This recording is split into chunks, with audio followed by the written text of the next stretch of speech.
Olá, bom dia. Está começando o Eldorado Expresso, trazendo aqui para você os principais destaques das plataformas do Estadão nesta quarta-feira, né, Carol? Bom dia. Bom dia, Heisen. Bom dia a todos. E a gente começa falando de um assunto que é um desdobramento do primeiro destaque que a gente fez ontem aqui no Eldorado Expresso, lá do Rio de Janeiro.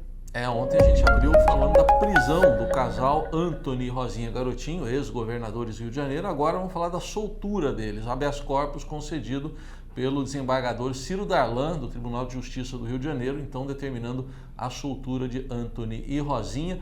Era uma prisão preventiva e eles tinham sido presos numa investigação do Ministério Público do Rio de Janeiro, desdobramento de uma delação de executivos da Odebrecht lá na Lava Jato, que falavam, esses executivos, em superfaturamento de obras da própria Odebrecht na Prefeitura de Campos, no norte do Rio, quando Rosinha era prefeita. Bom, mas agora o desembargador Ciro Darlan determinou a soltura, mas com a entrega dos passaportes do casal, eles também ficam proibidos de manter contatos com testemunhas e com os outros réus no processo. A gente acompanha esse caso.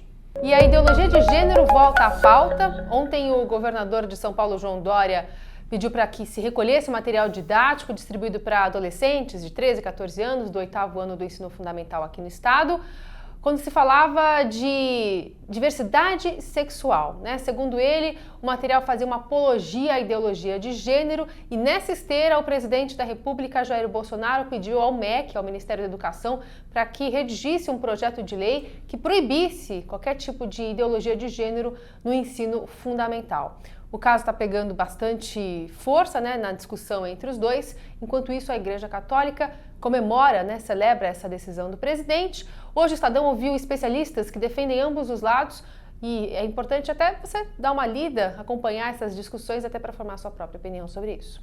Outro destaque do dia, um dia muito importante na CCJ, Comissão de Constituição e Justiça do Senado, para a reforma da Previdência. A sessão já foi aberta pela presidente, a senadora Simone Tebet, e ela diz que vai até a hora que for necessária a sessão, a realização da sessão para concluir a votação. São duas votações, na verdade. Tem o texto principal da reforma da Previdência, aquele que veio lá da Câmara dos Deputados, e tem a chamada PEC paralela, é uma proposta de emenda à Constituição paralela, na qual o Senado tenta incluir os servidores de estados e municípios nas mesmas regras para os servidores da União na questão da aposentadoria. Então essa que é a PEC paralela, que deve ser votada depois. E lembrando que com isso, nas contas aí do próprio presidente do Senado, Davi Alcolumbre, votando a PEC paralela hoje também, eles ganham ali 30 dias, uma economia de 30 dias nessa tramitação. E a previsão é de que os dois textos passem por votação lá no Senado em 2 turnos até o dia 10 de outubro. E o primeiro-ministro Boris Johnson, né, do Reino Unido, enfrenta hoje um grande desafio lá na Câmara dos Comuns, especialmente sobre 2 votações. A primeira é porque os membros do parlamento tentam legislar, né, sobre o Brexit sem acordo, e depois uma que ele vai tentar também obter o apoio para uma eleição geral. Ontem os deputados da oposição e do governo se uniram para tentar bloquear qualquer tipo de manifestação e de avanço das negociações, né, do Brexit sem um acordo. E uma grande modificação nesse cenário, né, já que agora o Boris Johnson perdeu a maioria lá do parlamento, é porque o conservador, o Philip Lee, um deputado conservador, abandonou o governo e foi para o lado dos rivais. Então hoje esse debate continua e a gente deve ter novidades sobre esse assunto.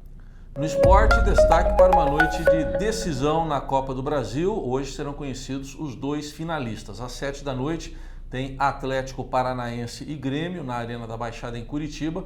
O Atlético precisa reverter um placar muito desfavorável. Foi 2-0 para o Grêmio no jogo de ida em Porto Alegre. O Grêmio pode até perder por um gol de diferença, que se classifica. E na outra semifinal, Internacional e Cruzeiro no Beira-Rio em Porto Alegre, 9h30 da noite. O Inter fora de casa ganhou o primeiro jogo por 1-0, joga por um empate hoje. Se as 2 vantagens atuais forem confirmadas, dá uma final gaúcha entre Grêmio e Inter. A gente acompanha também todos os detalhes da chegada de Mano Menezes ao Palmeiras, dividindo a torcida nas redes sociais.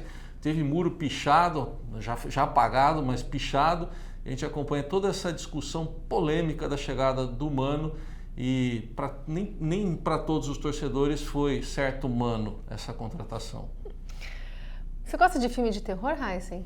Eu tenho medo. Hoje Suspense eu topo, mas terror eu não gosto muito, não. Hoje o Caderno 2 traz o destaque do It, a Coisa, né? Que em 2017 fez mais de 4,5 milhões de espectadores nas principais salas de cinema.